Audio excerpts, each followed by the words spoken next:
Welcome to the Deep Dive. We take a stack of sources, extract the most important nuggets, and give you a shortcut to being well-informed. Today, our source material is the ancient and, well, incredibly powerful Book of Micah. Our mission is to explore its historical context, pull out the most impactful insights, and see how a voice from antiquity still resonates with surprising relevance today. It really is a fascinating text because Micah, it's a prophetic book deeply rooted in a specific historical period. We're talking the reigns of Jotham, Ahaz, and Hezekiah, kings of Judah. Yet what's truly remarkable is how it delivers these messages of devastating judgment right alongside incredibly hopeful, almost universal visions. It's quite a journey, really, from despair to profound promise. So what does this all mean for us? Let's unpack this deep dive into Micah, from its stern warnings about societal decay to its surprisingly radical promises of restoration. Okay, so Micah throws us right into the deep end in chapter 1, doesn't it? It's an almost cinematic opening, immediately setting a powerful tone. Absolutely. Micah's initial vision is, well, it's truly epic. It describes the Lord himself coming from his dwelling place, treading the high places of the earth. The imagery is profound. Mountains melting beneath them, valleys splitting apart like wax before a fire, or like water rushing down a slope. And this isn't just a powerful image, right? It emphasizes that this isn't merely, say, a political or military consequence for Judah. It's more like a cosmic unraveling, a divine intervention so profound it reshapes the very landscape. It signals an inescapable and absolute reckoning for their actions. And the core reason for this impending destruction is laid bare right from the start. It's because of Jacob's transgression, because of the sins of the house of Israel. He specifically points to Samaria as the center of Jacob's transgression and Jerusalem as Judah's high place, basically pinpointing where their deepest sins reside. So if that's the reason, what does this divine judgment actually look like on the ground? What are the specific consequences Micah threatens for places like Samaria? Right. Well, Micah doesn't mince words. The Lord declares, "Therefore I will make Samaria a heap of rubble, a place for planting vineyards. I will pour her stones into the valley and lay bare her foundations. All her idols will be broken, all her temple gifts burned with fire." And there's this poignant note that they were gathered from the wages of prostitutes. So as the wages of prostitutes, they will again be used. Wow. That's intense. It is. And it's not just about financial corruption. It's a scathing indictment of how deeply sacrilege and moral decay had intertwined with their worship, turning holy things into instruments of defilement. The reversal really underscores the profound irony and the just consequence. And Micah's personal lament is palpable. He says he will weep and wail, go barefoot and naked, howl like a jackal and moan like an owl. Why? Because the wound is incurable and it has reached Jerusalem itself. So it's spreading. Exactly. And he doesn't shy away from specifics either. He names several towns from across the region, Gath, Lachish, others. It makes it clear the judgment would be widespread, affecting every community. It demonstrates how deeply the corruption had spread and how broadly the judgment would reach, leaving no one untouched. The consequence is devastating. Exile and mourning, where they will shave their heads as bald as the vulture. It's one thing to condemn a nation broadly, but Micah really zooms in, doesn't he, on the specific abuses of power. It's not just the nation generally, but the actions of the people and their leaders that he calls out. Absolutely. In chapter 2, there's this strong woe to those who plan iniquity. Right. These are people who plot evil on their beds, then carry it out at morning's light. Pretty calculated stuff. Their actions are concrete, exploitative. They covet fields and seize them, houses and take them. Defrauding others of their home and inheritance, it's a powerful image of systemic injustice. That phrase, planning iniquity on their beds, what does that suggest? It sounds so deliberate. It really does. It suggests the pervasive nature of the corruption, doesn't it? It's not just isolated acts, but a deeply ingrained way of operating. Planned, intentional wrongdoing. And what's particularly striking is that it wasn't just the people, but the very prophets, the ones who should have been speaking truth, were instead telling people exactly what they wanted to hear. Yes, exactly. The false prophets tell the people, do not prophesy, disgrace will not overtake us. Basically, don't worry, be happy. And the people, in turn, express a desire for a liar and deceiver who promises plenty of wine and beer. Sounds familiar, doesn't it? Wanted the easy message. It's fascinating how timeless that desire is. To hear what we want, even if it's a lie, especially when reality is harsh. This passage always makes me think about how uncomfortable truth can be and how easy it is to gravitate towards, well, comforting fictions. Micah, in chapter 2, continues with this chilling description of how my people have risen up like an enemy, stripping robes from those who pass by, driving women from their pleasant homes, taking blessings from their children forever. Just brutal. The stern warning is unambiguous. Get up, go away, for this is not your resting place, because it is defiled, it is ruined beyond all remedy. It's not just a political defeat, it's a loss of foundational security. And the condemnation gets even sharper in chapter 3, directed squarely at the very top, the leaders. Oh, yes. The descriptions here are incredibly graphic, even unsettling. Micah addresses the leaders of Jacob, you rulers of the house of Israel, saying they hate good and love evil. Pretty blunt. He accuses them of tearing the skin from my people and the flesh from their bones, eating their flesh, chopping them like meat for the pan. It is. It's not just hyperbole. It's a visceral depiction of predatory exploitation. Those in power are literally devouring their own people. And the consequence. When these leaders cry out, God will hide his face. Total abandonment. He then distinguishes true prophecy from false. The false ones proclaim peace if you feed them, but wage war if you don't. It's transactional. Pay-to-play prophecy. Kind of, yeah. And for them, night will come over you without visions and darkness without divination. Their source dries up. Micah, by contrast, declares he is filled with power, with the Spirit of the Lord, and with justice and might to declare Israel's sin. He's highlighting that true prophecy isn't about comfort. It's about confronting hard truths, even when unpopular. And the corruption runs deep. Leaders judging for a bribe, priests teaching for a price, prophets telling fortunes for money. So everyone's on the take. Pretty much. Yet despite all this, they lean upon the Lord and say, is not the Lord among us? No disaster will come upon us. They're deluding themselves, thinking their religious observance, their outward show, will magically protect them from the consequences of their systemic injustice. And so what's the ultimate consequence that Micah foresees for all this entrenched wickedness and, frankly, self-delusion? The stark prophecy is clear. Zion will be plowed like a field, Jerusalem will become a heap of rubble, the Temple Hill a mound overgrown with thickets. It's an image of total desolation, signifying the complete collapse of their spiritual and national identity. Just gone. Wow. After such a bleak outlook, such devastation, you might expect the book to simply end there, almost like a tragic play. But then, starting in chapter 4, Micah takes this surprising monumental turn. It's a complete shift in tone and vision. What does this dramatic turnaround mean for the future? This is where the profound hope emerges, yeah. It's a glimpse into a future radically different from the present decay. Chapter 4 begins with a last days prophecy, describing the mountain of the Lord's temple being established as chief among the mountains, and people streaming to it. Many nations will come not to conquer, but to learn God's ways, and the law will go out from Zion. It envisions this universal recognition of God's authority. And from this vision, the truly iconic image emerges, one that has resonated through countless movements for peace. Exactly. This is the prophecy of God judging between many people, settling disputes for strong nations far and wide, and it leads to the profound outcome. They will beat their swords into plowshares and their spears into pruning hooks. Nation will not take up sword against nation, nor will they train for war anymore. Incredible, turning weapons into farming tools. It was a truly revolutionary concept in an ancient world just defined by constant conflict.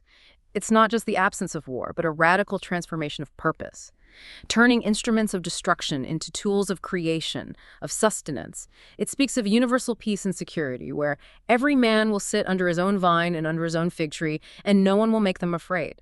That personal safety. And this is God's declared plan, to gather the lame and the exiles, making them a remnant, a strong nation, ruled by the Lord from Mount Zion from that day and forever. The former dominion will be restored to the daughter of Zion, meaning their past glory, their rightful place, will be reclaimed. Despite this incredibly hopeful vision of peace, there's still this period of intense struggle described, like a woman in labor. How does Micah weave that immediate hardship into this long-term promise? Yeah, that's a crucial detail. The daughter of Zion is depicted writhing in agony, having to leave the city to camp in the open field, and even going to Babylon, which points clearly to the coming exile. But critically, the prophecy adds, "There you will be rescued. There the Lord will redeem you." Quote, so the suffering isn't the end of the story. It's actually part of the redemptive process. So pain, but with a purpose. You could say that. He addresses the gathering of many nations against Zion who are saying, "Let her be defiled." But he explains they do not know the thoughts of the Lord. They don't understand God's bigger picture. God gathers them like sheaves to the threshing floor. In other words, their enemies, thinking they're acting on their own power, are unwittingly fulfilling God's plan. Then you get that powerful image from chapter 4 of Zion being given horns of iron and hoofs of bronze to break to pieces many nations, and devoting their ill-gotten gains to the Lord of all the earth.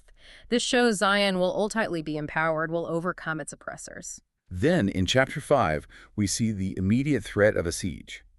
But a very specific, kind of surprising promise emerges right out of that dire moment. Indeed. The book mentions a siege where Israel's ruler will be struck on the cheek in act of profound humiliation. But immediately following that, right after, comes the prophecy of a ruler who will come out of Bethlehem Ephrathah. Bethlehem. That's significant. Hugely significant. A ruler whose origins are from ancient times. So it's pointing to a king from this small, seemingly insignificant town, but whose lineage is ancient and destined for greatness.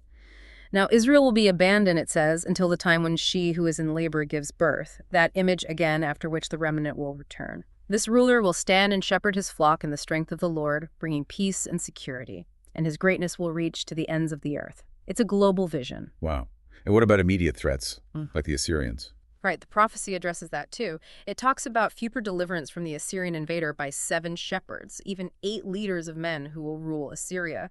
And the remnant of Jacob, those who are left, will be both like dew from the Lord, indicating blessing, refreshment, renewal, and also like a lion among the beasts of the forest, showing power and, well, dominance among the nations, a dual nature. Micah closes this section by noting God's ultimate intention, which is to destroy Israel's instruments of war, their horses, their chariots, tear down their strongholds, and remove all sources of idolatry and evil from within them. Things like witchcraft, carved images, sacred stones. Asherah pulls those symbols of pagan worship, and importantly, to take vengeance on nations that have not obeyed him, reinforcing that sense of divine justice. Okay, that brings us to the core message, really the heart of Micah's prophetic call. In chapter 6, the Lord himself brings a charge against Israel. It's almost like a courtroom scene, isn't it? A divine legal case. It truly is. And the Lord's plea is incredibly poignant, almost heartbreaking. He says, "My people, what have I done to you? How have I burdened you? Answer me." He then recalls his past righteous acts, bringing them out of Egypt, redeeming them from slavery, sending Moses, Aaron, Miriam, and even those pivotal events from Shittim to Gilgal right before they entered the Promised Land. It's a powerful reminder of his unwavering faithfulness and the foundational relationship he had with them. This leads to such a profound question about worship. What does God truly require? The people seem to be asking, what sacrifice is great enough? Exactly. The people's questions are telling. With what shall I come before the Lord? With burnt offerings, with calves a year old? Will the Lord be pleased with thousands of rams, with 10,000 rivers of oil? Shall I offer my firstborn for my transgression? They're thinking in terms of grand ritualistic acts, even extreme ones like child sacrifice, which was horrifyingly practiced by some neighbors. And this sets up one of the most famous verses in the entire Bible. The big one. The big one.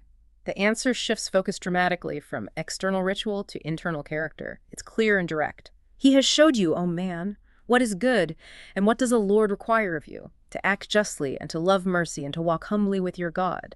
It's this profound call to ethical living over mere religious observance. Justice, mercy, humility, that's the core. But despite that clear, beautiful directive, were the people actually living up to the standard? Sadly, no, not even close. Chapter 6 immediately follows with details of their continued wickedness, showing just how far they'd strayed. The Lord speaks of ill-gotten treasures, a short ephah that's a dishonest measuring unit, indicating widespread fraud in the marketplace, along with dishonest scales and a bag of false weights, constant cheating. Her rich men are violent, her people are liars, and their tongues speak deceitfully. It paints a grim picture of daily life. It does. It's a powerful reminder that even in ancient societies, economic integrity was seen as a cornerstone of justice. It makes you think about how many subtle ways hidden deceit can still undermine trust and fairness in our world today, right? Right. And the consequences are dire. Destruction, ruin, eating but not be satisfied, planting but not harvest, futility, and experiencing the scorn of the nations because they followed the statutes of Omri and all the practices of Ahab's house. Essentially, they'd adopted the deeply entrenched idolatry and injustice that had become synonymous with these corrupt kings from Israel's past. Finally, in chapter 7, Micah expresses his own personal despair after seeing all this societal breakdown. And then, remarkably, he pivots to an unwavering personal hope. Yeah, he opens with this lament over the land, saying he's like someone who gathers summer fruit but finds no cluster of grapes to eat, nothing good left, not one upright man remains. Everyone plots evil, rulers demand gifts, judges accept bribes. Even the best of them is like a briar, prickly and harmful. It paints a picture of total moral collapse, societal bonds completely broken, and the breakdown of trust is profound even within families. That part is chilling. It really is. Do not trust a neighbor, put no confidence in a friend. Even with her who lies in your embrace, be careful of your words. For a son dishonors his father, a daughter rises up against her mother. A man's enemies are the members of his own household. It's a sobering reminder that when a society degrades, it often starts eroding the most intimate levels of trust. Yet, in the face of all this deep personal despair, Micah himself expresses such powerful personal hope. How does he find that when everything around him is falling apart? It's amazing, isn't it? Despite the bleak reality, Micah declares, "But as for me, I watch and hope for the Lord. I wait for God my Savior. My God will hear me. Do not gloat over me, my enemy. Though I have fallen, I will rise. Though I sit in darkness, the Lord will be my light." It's a powerful act of individual faith in the midst of collective failure. His hope isn't in the circumstances, but in God's character. He has this conviction that God will plead his case and bring him into the light. And the book then concludes with this final vision of restoration and profound praise for God's character, right there in chapter 7. Walls built, boundaries extended, people coming from distant lands, nations seeing and being ashamed, fearfully turning to the Lord. A complete turnaround again. Yes. And what's truly fascinating here is the nature of God's forgiveness described at the very end. Who is a God like you who pardons sin and forgives the transgression of the remnant of his inheritance? Quote, "You do not stay angry forever, but delight to show mercy." That's key. God delights to show mercy. "You will again have compassion on us. You will tread our sins underfoot and hurl all our iniquities into the depths of the sea." What an image. It beautifully reiterates God's faithfulness to the promises made way back to Jacob and Abraham, ending on this note of enduring, powerful, redemptive love. What an incredible deep dive into the Book of Micah. We've journeyed from, stark warnings of judgment and profound societal decay to magnificent visions of peace, a coming ruler, and ultimate redemption. It's such a powerful arc. It really is. Micah shows us not only the devastating consequences of injustice and corruption, but also the enduring power of God's plan and God's character to bring about transformation. It's a text that doesn't shy away from harsh truths, absolutely not. But ultimately, it's saturated with hope for profound restoration, both for a nation and for the individual who chooses to walk that different path. Yeah, the messages about just leadership, ethical living, and a compassionate God truly transcend time. They offer both a mirror and maybe a blueprint for any society, really. So for you, here's a final provocative thought to sit with. Given Micah's radical honesty about societal decay and his unwavering hope in God's character, what does it truly mean for you to act justly, love mercy, and walk humbly with your God in our complex world where promises of ease often compete with calls for integrity? Until next time, keep exploring, keep questioning, and keep getting well informed. Thanks for joining us for this deep dive.